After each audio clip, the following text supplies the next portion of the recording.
Has Sleepy Joe caused irreversible damage to Democratic Party's re-election dreams? Joe Biden has dropped out from the presidential race, breathing life into a dwindling Democrat campaign.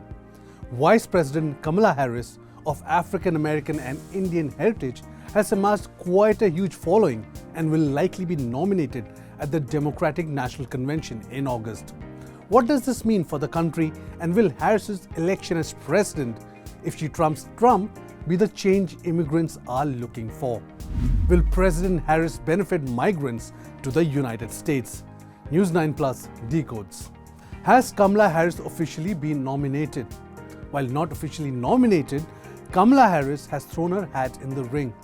The Democratic Party is set to announce her bid officially, while Kamala is predicted to choose a running mate in the next 2 weeks. She has already raised a staggering $200 million in her very first week of campaigning, amassing the support of 170,000 volunteers. What will a Harris presidency look like? Her views are revolutionary regarding laws that her opponents want repealed.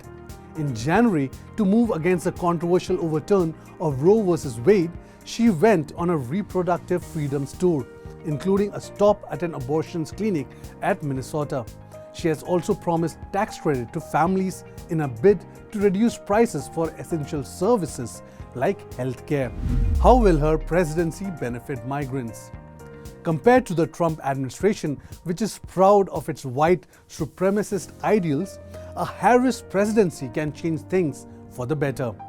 If elected, she'll be the first woman and the second person of color ever to be elected president. It is not a long shot to assume that immigration laws will be eased and achieving citizenship will become more affordable for those who desire to make the USA their home. This would be a far cry from the towering wall promised by the Republican candidate. How popular is Harris at present? The race to the White House is becoming closer.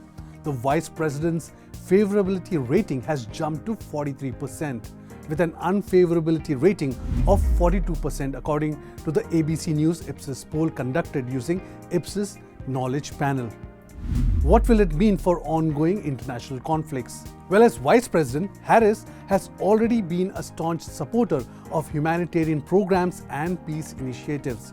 She has echoed Biden's remarks about Israel, but also stressed on the way countries must defend themselves, condemning the desecration of Gaza. Harris has also met Zelensky in the past, promising a $1.5 billion donation and several energy grants for the war-torn country.